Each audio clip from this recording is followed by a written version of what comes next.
Hello my beautiful people, welcome back to my channel. My name is Jai and welcome. If you're new, be sure to like, comment, subscribe, share, all the wonderful stuff. And I am back with Mr.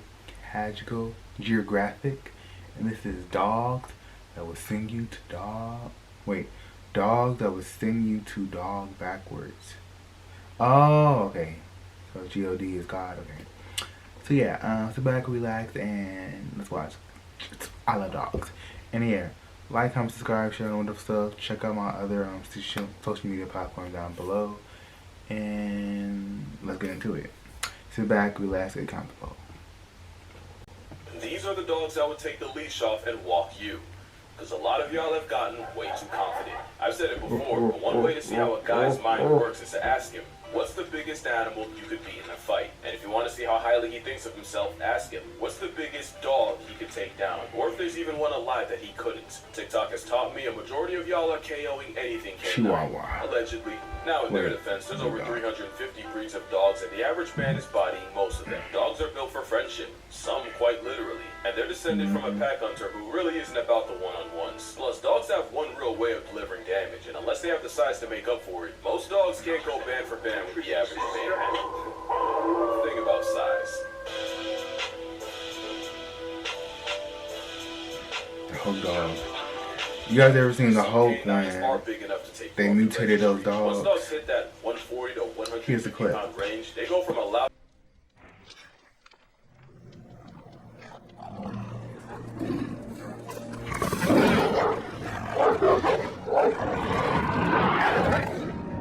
inconvenience to something whose free will could potentially put you in a dirt motel. Bigger than that, and you got the kind of dog where every breath you take is by his blessing. Real quick, this isn't to demonize any breed or inspire you to test your luck against your dog. And also, don't take this too seriously. I know Fantasy Fight Club loves hills to die on. But first we got the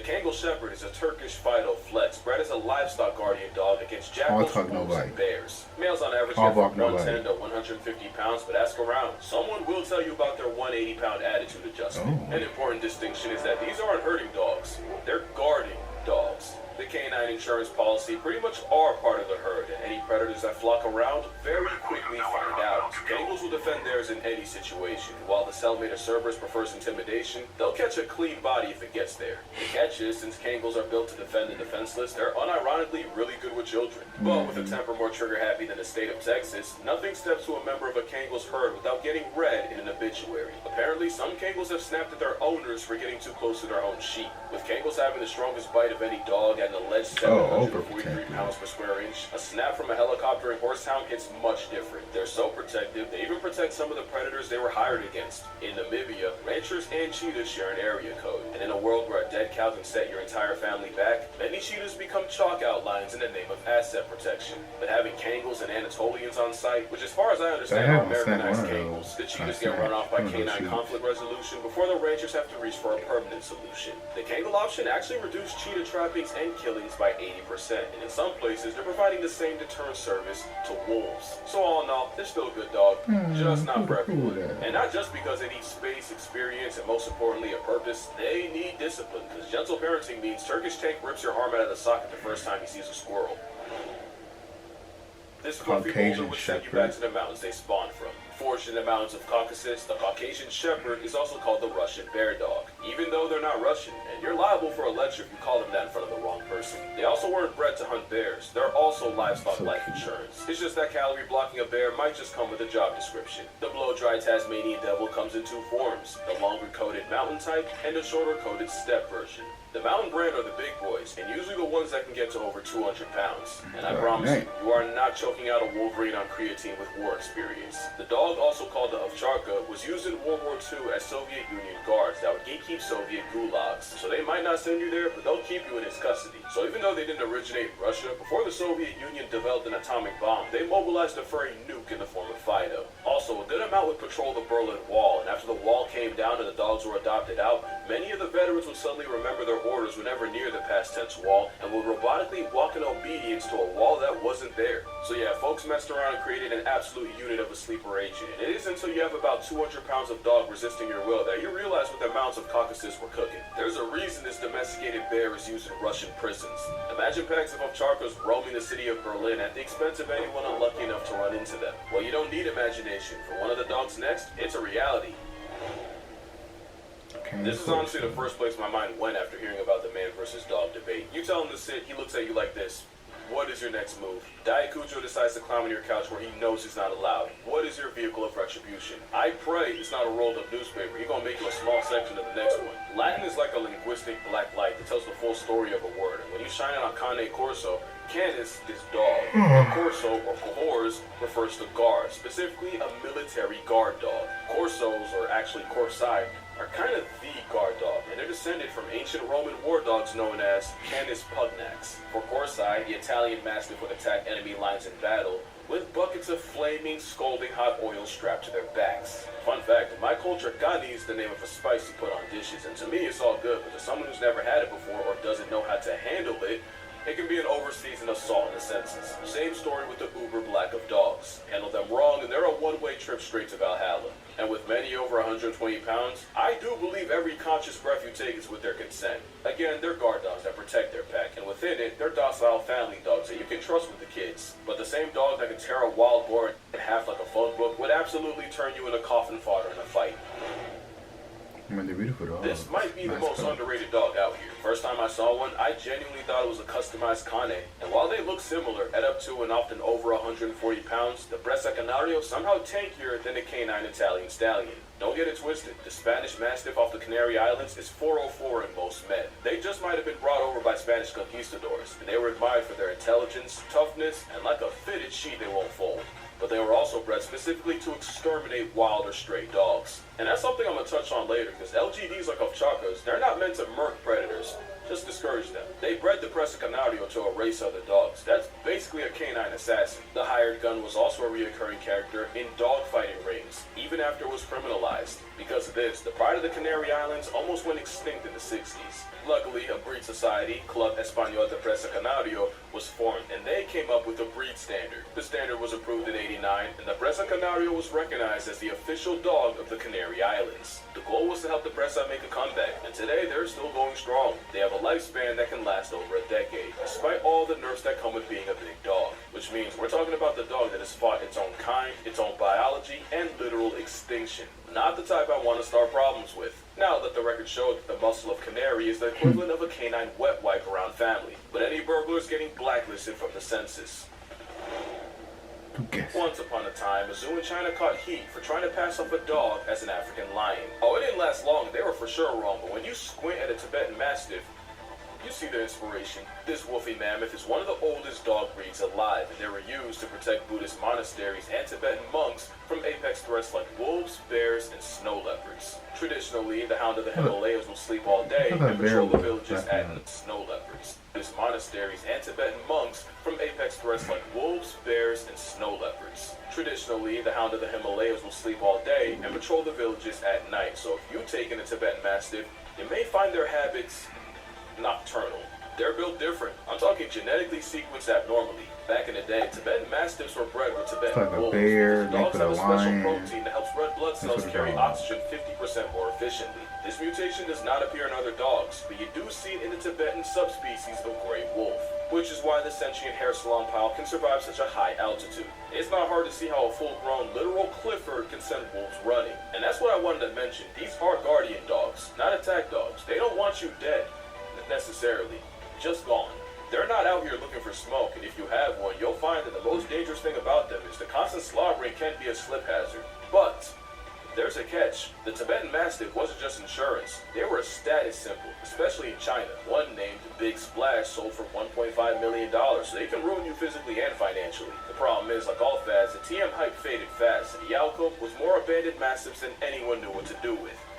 Except the dogs. The Tibetan persuasion started forming feral packs where they've killed livestock, hunted native Baral sheep, and even attacked ancient enemies like snow leopards, bears, and now even humans. Now we've got thousands of feral Uber dogs roaming the Tibetan plateau, making life air-conditioned hell for snow leopards and putting paws and jaws in any people that happen to cross their paths. It's basically what happened to pigeons in America, but I've never seen a pigeon little bro a wolf.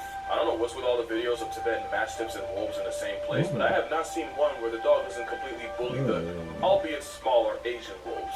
And speaking of wolves, at least the wild ones are afraid of humans. We genetically engineered a weapon of mass destruction. And it's completely our fault. Mastiffs in general are a canine flex. They'll have you mad stiff.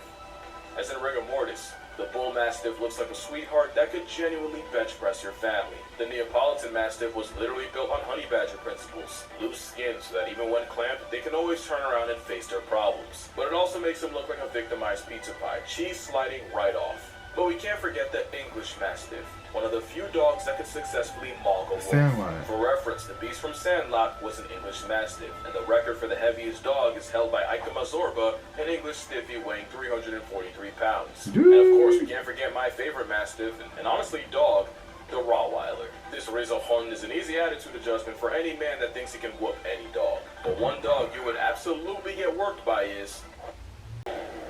The Rottweiler is is a part of the massive mastiff. 200-pound vibe check of a pet. They were bred as a South African farm dog to protect the home against threats like leopards and even baboons. Ironically, it's the baboons I'm impressed by. You see, there's a lot of stories about this farmer dog, aura, as the kids say. There's one story of a boar bull life-depriving 4 leopards in a row before losing to a 5th. Another story goes like this. The king of Albania gifted Alexander the Great a massive boar bull, but when Alex tried to get the dog to hunt, the dog seemingly refused, so Mr. Macedon did the sensible thing and murked the dog for insolence. Until the king said the dog wasn't lazy, just bored, and that these dogs were meant to hunt big game, like elephant big. So apparently they sent a replacement, and this boar bull won Alexander over after breaking a lion's back and forcing an elephant off a cliff. Do I believe it? Absolutely not, but it helps my narrative if I pretend I do. What is true is the same boar bull that squares up with big cats and baboons also has the personality of a weighted blanket, unless you threaten their family, in which case they'll put you in an ashtray. They're basically a guard dog that got promoted and invited out to hunts, which is actually the opposite of... The Rhodesian Ridgeback might seem like a token pick, but hear me out. They're the inverse of boar bulls. They were so good at hunting, they eventually got promoted to guards. With a max weight of like 120 pounds, the Ridgeback is the lightest dog in this video. They get the nod because they were used to hunt lions, along with the usual suspects like wild pigs and baboons. I should probably explain when I say hunt lions, I don't mean these dogs are out here giving Simba the belt to butt. There isn't a dog alive that can beat a lion. No dog exists that can 1v1 a bear, and pretty much all would get folded by a full-grown all-American Northwestern wolf. By hunting, really the Rhodesian Ridgebacks would bay the lions, not straight up attack them, but harass them, applying constant pressure until eventually the hunters showed up. The best way I can explain it is these wolves mobbing a black bear and basically escorting him away from their pups hidden in the grass. Rhodesians more so keep the lion in one place, which is arguably just as impressive. It takes a lot of intelligence to pin a predator 5 times your size, and yeah, Ridgebacks are creepily smart. Ask around, some will even say they're human. And that's a level of intelligence I'm not trying to deal with. One thing I do love is a dog that went against literal lions is also mad sensitive. They do not respond well to harshness, and you unironically have to watch how you talk to them, because they will take it personally. They're basically gifted teenagers. They're not for the discipline, so you better keep it positive. You know, I almost forgot to mention the Dogo Argentino. A mistake that would have been. Basically, a teenager in the 1920s unlocked free will and decided to create the best possible hunter dog. He took traits like the scent tracking of a pointer, the height of a Great Dane, the Pyrenean Mastiff's calm temperament, and the boxer's overall athleticism, and crossbred them with the now extinct Cordoba fighting dog. Eventually, he created an Argentinian Mastiff, and to prove its strength, he pitted his dog against a wild boar and a mountain lion, gladiator style. Only the dog made it out. And I wouldn't even believe that if it wasn't for the story of Morocho, the Dogo Argentino, allegedly killing a puma to save his 2 human girls. Allegedly, because I'm not entirely sure it's true. I still can't see one soloing a healthy mountain lion, but the narrative has been set. So W. Morocho. They might not be the biggest, but it's an explosive cannonball of a canine athlete that could overwhelm a grown man on the right day. They're tough enough to endure hours of trekking through rough terrain and still have enough juice to wrestle an animal 3 times its size. But if I ever saw this in an alley, my soul would auto-connect to the Wi-Fi in the sky. That's real Bluetooth. By now, you probably recognize the pattern. If a dog was bred as a livestock guardian in the mountains, it's likely the last dog you ever want issues with. And that is everything the Central Asian Shepherd dog is. The CAS, or alibi, is another LGD spawning from Central Asia, and one of the few dogs that could honestly be confused with a polar bear. And while most of the dogs here are a matter of speculation and my personal bias, with the symbol of canine country strength often weighing over 200 pounds, a full-grown specimen motivated by malicious intent would dismantle an able-bodied man.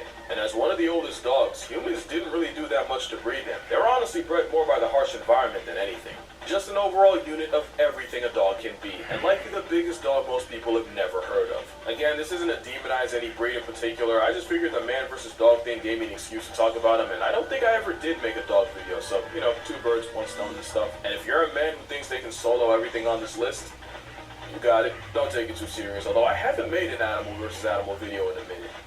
Now there's an idea. Reminder that I have a book rating animals by how likely they are to murk you, and dogs are on there.